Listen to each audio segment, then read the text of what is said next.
دین پیژندل په دې مذهبي شکلونو باندې شي. خو په دنیا کې بعضې خلک داسي چې هغه مذهب ټارګېټ کول غواړي، نو مذهب چونکې د دې غیرتمندو مسلمانانو د وجې نه ډایرکټ ټارګېټ کولی نه شي، نو ګوته په علماو باندې اوچتوي.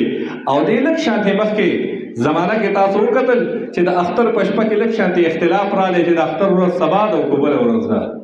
او په دې فیسبوک او په دې میډیا او په دې حجرو کې او په دې لارو کې او په دوکانونو کې د خلکو چې د مولیانو پسې کومې کافرې خبرې وکړلې که نه، او چې چا له څه په لاس په خوله باندې ورتلل او د دې مولیانو د لاسه نور کله به ویل د دې مولیانو د لاسه موږ 150 روژې پوره نه کړلې چې دا 15 برابر شوې، وایي د اختر په ورځ یې راباندې روژه ونیوله.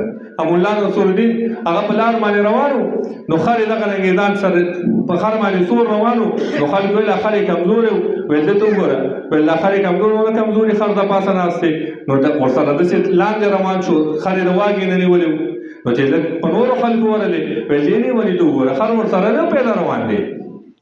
نو چې لږ مخکې لاړې هغه خر یې په اوږه کړو، ویل دې نیولي ته وګوره خر یې په اوږه کړی دی. نو څه خلک په دنیا کې داسي چې هغه په مذهب باندې د ګوتې د اوچتولو لپاره مذهبي خلک ټارګېټ کوي. انتهایي په معذرت سره تاسو به خاطر مه درنوئ، په پاکستان کې بله ورځ پټرول ګران شو، تاسو وکتل پټرول ګران شو. مونه خو چې فیسبوک کلاو کې مولانا فضلالرحمن چېرته دی؟ مولانا فضلالرحمن بل ورځ احتجاج کوي، نه احتجاج نه کوي. مولانا مولیان چېرته دي؟ اوس دې مولیان روزي که نه احتجاج نه وکړي؟ خدای ته وګورئ مونږ تاسو چې چا له اوټ ورکړی هغوی ته ولې نه وایئ؟ چې تاسو کومو خلکو یې اوټ ورکړی، په صوبه کې د یوې پارټۍ حکومت دی، په مرکز کې د بلې پارټۍ حکومت دی، په بلې صوبه کې د بلې پارټۍ حکومت دی، په بلې صوبه کې د بلې پارټۍ حکومت دی. خو چې کوم ځای کې خبره راشي مولیان څه شو، دغه مولا په 12 تاریخ مردان ته روان دی او احتجاج هم کوي، د اسلام دپاره مواد اوچتوي، او د اسرائیلو خلاف یې موچتوي، او د امریکې خلاف یې موچتوي، د علماو د تقدس دپاره یې موچتوي، د دې ماشومانو چې کوم د دوی خلاف په اسمبلۍ کې غیر شرعي بلونه راځي د هغې خلاف به مواد اوچتوي. ګورو چې څومره غیرت دی د مردان په خلکو کې، څومره ورسره روزي. تاسو مسلمان د اسلام غیرتمند خلک یې که نه؟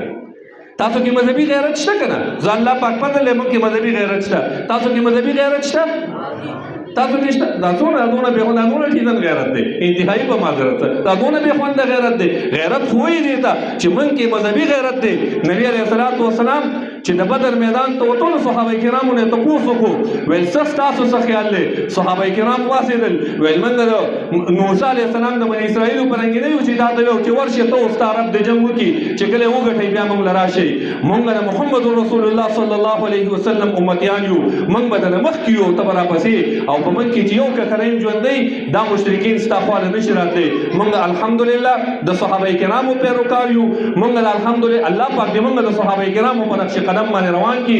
په کوم میدان کې چې ان شاء الله د دین اسلام خبره کیږي، کو د مدرسې د تقدس خبره راځي، کو د جماعت د غیرت خبره راځي، کو د ختم نبوت خبره راځي، کو په اسمبلی کې دنه خبره راځي، کو د اسمبلی نه بار خبره راځي، ان شاء الله موږ په خپل مشرانو په خپل علماء کرامو پسې ولاړ یو. الله پاک دې زموږ د دې مشرانو په ژوند کې او د دوی په صحت کې برکت واچي، او الله پاک دې موږ د صالحو خلکو پیروکار جوړ کړي. په 12 تاریخ باندې ان شاء الله په مردان کې د اسلام د غلبې لپاره د دستور اسلام په نوم باندې یو کانفرنس کیږي. تاسو ټول خلکو ته پکې دعوت دی چې پکې شرکت وکړئ. ان شاء الله شرکت وکړئ. ان شاء الله مولانا صاحب لا سوچت کوي، سم وایي، سم غیرتمندو خلکو ان شاء الله شرکت وکړو که خیر ان شاء الله خیر.